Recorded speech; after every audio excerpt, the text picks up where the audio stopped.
So, ito, wala na. Buti na lang, binidyoan ko na kasi mga kabes. Ito, hi guys, mga kabes. Hindi na marunong mag-vlog, luto. Yan, nahati na konti lang.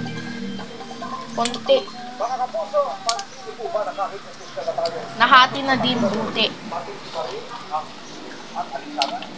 Buti na lang na bidyoan. Kung hindi, na sana, wala na.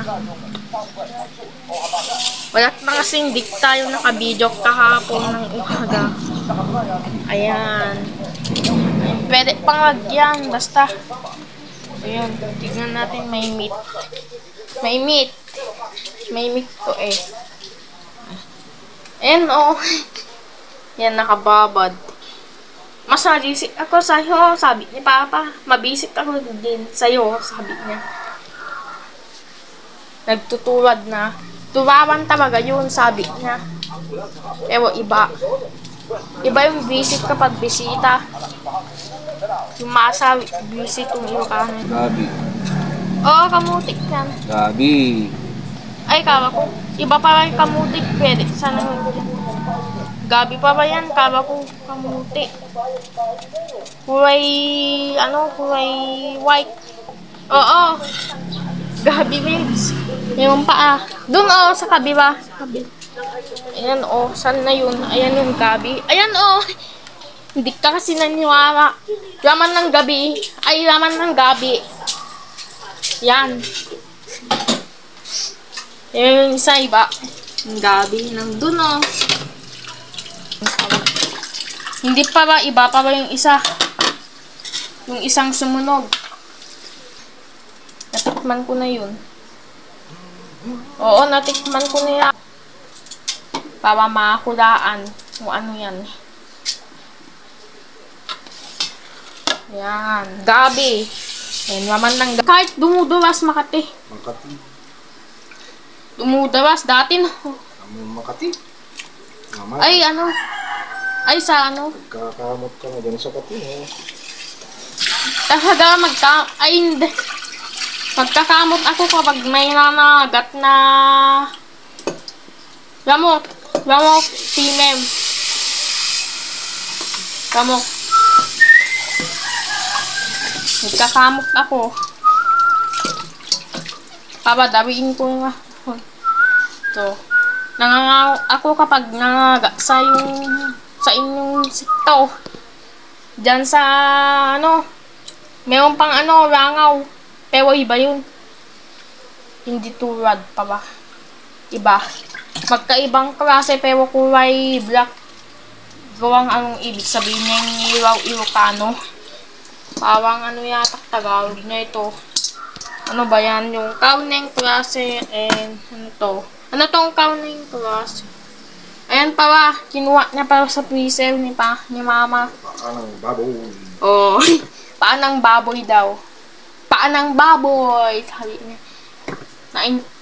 Ang gawing na-pronounce. Nag-iba. Ayan. Paanang baboy. Sabi niya. Ang gawing mag-pronounce. Pero, iba. Pero, iba ng pronunciation kung magustuhan niya. Mag-ibang pronunciation. Paa ng baboy. Sabi niya yan. Paa daw ng baboy. Ayan. Eksakto. I-pressure na siguro. Okay pa rin kahit kahit i-pressure yung pressure adject ko. Yung Ilocano niya. Ibig sabihin, kahit i-pressure itong ba to? Paan ng baboy daw. Basta okay. Okay din pero ang tagal. Inilagay na dyan and sinawang na sa sharing pa ba. And kailangan pa ng bawang, nakalimutan niya. Yung bawang. Ayan. And then, ikuan niya, ganun-ganun niya. Ayan ang lalaki. Okay lang. Para sa kanya naman magluto. And wala pang mantika and nilagay na dati yung bawang ang lalaki na. Hindi na pwedeng ihati-hati. Ganyan namang daw. Yung mantika. Sabaw siguro yan, sinabawan. Para kung gustong maghigop o sorabang kainin, yung parang higop. Ibig sabihin, kakainin mo, kakainin ko din. Kakainin nyo. Oy, o diba? Meron ng tunog-tunog, yung parang ano niya. Siyempre, na ano na. Tawag yan ng ingredients is pangpabasa na, pangpabangong para is black pepper. O, diba? Pepper. Pero black ang kulay niya. Hindi ko kasi sure kung ano. Na-sure akong namatay na ano. Ayan. Ito, ilalagay na daw ng paa ng baboy. Sinabit niya kasi, paa ng baboy.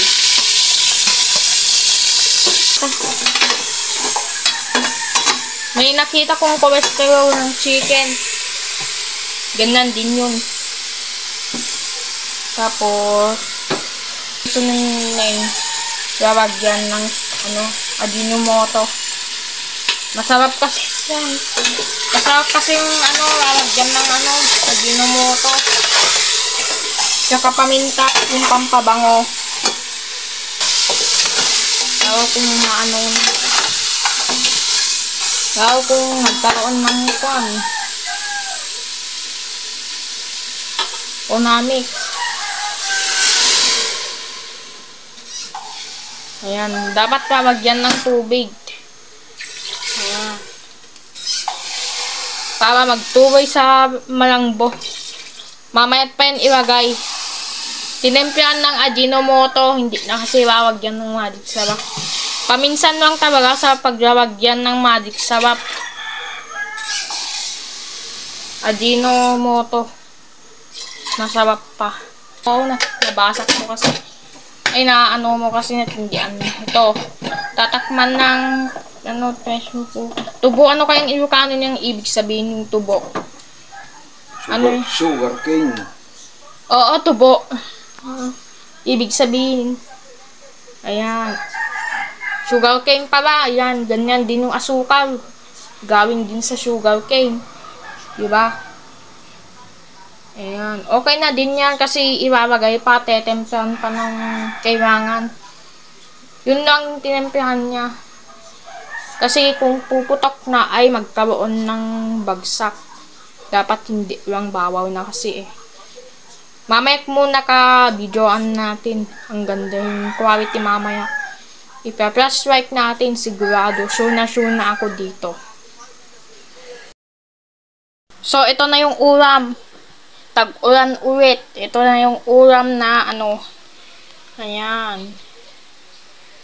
Ayan yung ano. Paa ng baboy with string beans and one gabi. Sarap no. Papa-extra rice na ako dito. Diba? Baka ayaw ko yan siguro.